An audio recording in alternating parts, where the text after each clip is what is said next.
I want to ask you something. So we've experienced a situation, and then we made a rule, and based on a recommendation that I made. So what happens is, so typically you are hiring people remote. So especially in tech world, nobody's going to the office anymore like it used to be the norm, no longer the case. So you are hiring people to work remotely, you are hiring offshore, so people are all over. So I definitely favor the idea of Slack. I use Slack myself. So you need something, and you can utilize the channels that Slack offers so that teams can collaborate.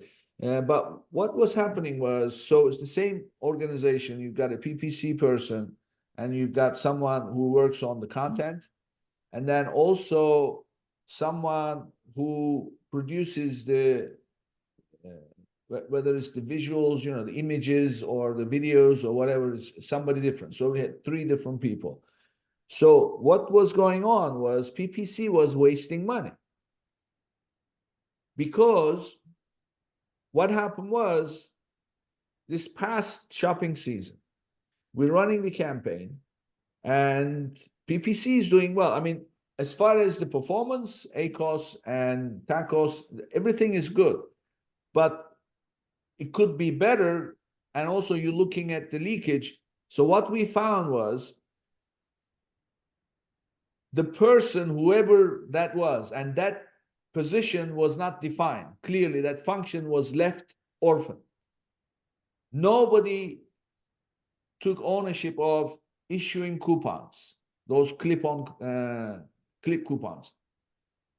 As a result, what happened was, we ran the campaigns, and the competition ran product display ads on our page and offered coupon. Guess what happened?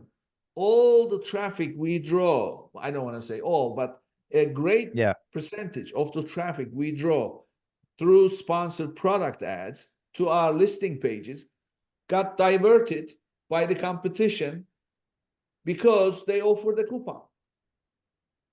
And, and our listing didn't have a coupon. Why? So who is responsible for that? Who is responsible for putting the coupon? Thank you. Perfect question.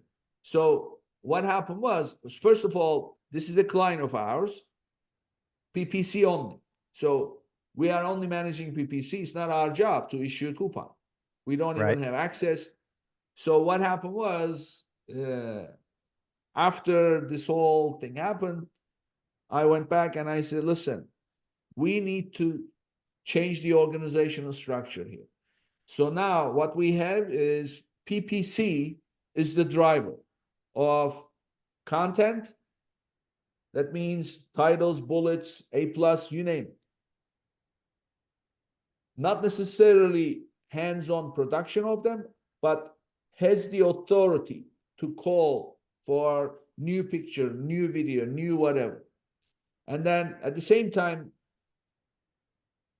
there is one party that has full authority on changing the content, requiring more visuals, and also issuing coupons and running any campaign that's associated with coupons. For example, brand tailored promotions. So all that is now centralized in one party, and that's the PPC team that drives it. And PPC team makes sure that it's done.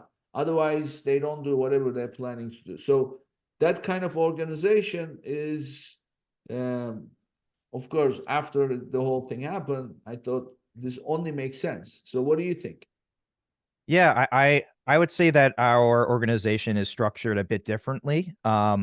But the important thing is that it is clearly defined who is responsible for what, right? And who is accountable for that, and even the smallest thing, because in the case of your situation, it wasn't clear who was supposed to put in that coupon, correct? And so, I think that, ensuring for us, it's more the brand management team that is responsible for, making the strategic decisions on the account. And they work obviously with the PPC team. That's really important. And then their input is really important, but the accountability for the success of the account is on the brand manager, right?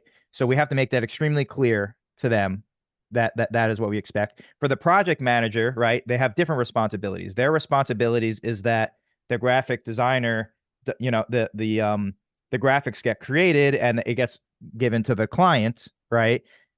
Or that these messages are responded to the client. Like they have different responsibilities. So just having distinct roles and being extremely clear on what they are has been extremely important, and that there's not too much overlap.